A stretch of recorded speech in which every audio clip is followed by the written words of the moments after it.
这一期来聊一聊印度教神话中的迦罗罗。迦罗罗这个名字大家可能不太熟悉，它在中国演化成了另外一个神鸟，大家应该听说过它，叫做金翅大鹏鸟。在古典名著《西游记》里介绍了金翅大鹏鸟的来历。根据小说《西游记》所写的故事，唐僧在狮驼岭经历劫难，最后引出了金翅大鹏，连孙悟空都无法跟他分个胜负。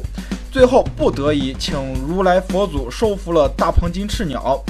孙悟空向如来讨说法的时候，这时如来说道：自那混沌分开，天开于子，地辟于草，人生于眼，天地在交合，万物皆生。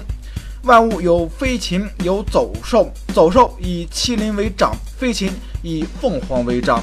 那凤凰得交合之气，又生育了孔雀与大鹏。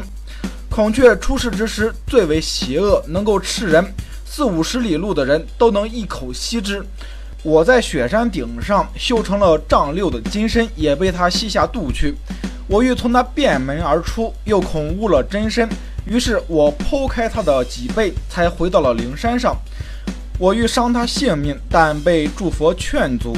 他们说伤孔雀如伤我生身之母，故此留他在灵山之上，封他做佛母孔雀大明王菩萨。这金翅大鹏与他是一母所生，按道理来说，他还是我的娘舅。当然，这一段是小说《西游记》中的故事，但这个故事中的金翅大鹏原型却来源于印度教神话中的迦罗罗。经过中国文化的融合，迦罗罗的形象变成了一个每天要吃上1头迦那王以及500条毒蛇的神鸟。等他临终时无法进食，上下翻飞7次之后，飞往金刚轮山，全身自焚，只剩一颗清纯琉璃心。而印度教神话中的迦罗罗到底是个什么呢？传说圣主达刹生育了很多的儿子与女儿，他所有的儿子都听信了仙人那罗陀的话语，成为了苦修者。悲痛的达刹只好用自己的女儿来履行生主的职责，其中有2个女儿，毗那达与迦德卢嫁给了迦叶波仙人。某一天，迦叶波仙人让毗那达与迦德卢许下心愿，迦德卢率先说道：我要1000个强大的儿子。而毗那达则沉吟了一下，说道：我要2个孩子，但每一个儿子都要比迦德卢的儿子强大。不久之后，迦德卢就生了1000个蛋，而毗那达随之也生了2个蛋。没过多久，1000个蛋都孵化出了1000个强大的蛇子。这时毗那达着急了，他偷偷地敲开了自己的1个蛋，而那个孩子根本没有发育成熟。这个不谨慎的行为使得长子阿鲁诺成为了残废。他愤怒地诅咒母亲，诅咒他将成为迦德卢的奴隶500年，直到自己的弟弟诞生的时候才能够脱离苦难。如果毗那达依然无法压制欲望而再度敲开蛋壳的话，那这个诅咒将永远无法解开。后来这个大儿子阿鲁诺就化作了太阳神的马车夫。后来2个姐妹在丈夫不在的时候打了个赌，天界有一匹洁白无瑕的马，但却没有人知道马的尾巴是什么颜色的。于是他们就打赌到输的一方要做对方的奴婢。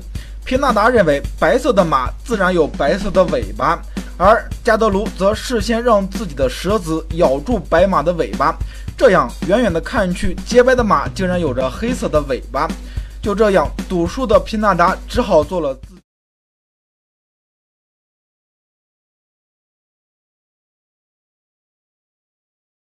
己姐妹的奴婢。直到后来迦罗罗的诞生，迦罗罗诞生之后，请求迦德卢的儿子，也就是那1000条蛇，请求恢复自己母亲的自由之身。这1000条蛇想要永生不死，于是就叫迦罗罗去夺取天神的甘露。蛇子们喝了甘露之后，就能够长生不死了。于是迦罗罗就凭借着强大的力量夺取了天神的甘露。就在他回去的时候，护食之神毗湿奴出现了。毗湿奴说道：迦罗罗，你的性格我感觉很中意，你要是做我的坐骑，我就让你永生不死。迦罗罗自然没有理由拒绝，于是答应了毗湿奴，继续的赶路。结果又遇到了天帝因陀罗，因陀罗很赏识迦罗罗的力量，于是准许迦罗罗以后以蛇为食物，并告诉迦罗罗，当他母亲恢复自由之身，因陀罗就会取走甘露。当迦楼罗拿到甘露来到一千蛇子的面前，蛇子们当即恢复了迦楼罗母亲的自由之身，而迦楼罗则要求蛇子们必须沐浴之后才能够饮用长生不老的甘露。当蛇子们沐浴之时，天神因陀罗偷偷的就把甘露拿走了。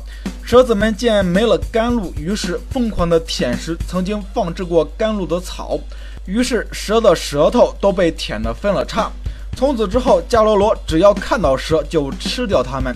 迦楼罗一族与蛇族也有不共戴天的仇恨，这就是毗湿奴的坐骑迦楼罗的身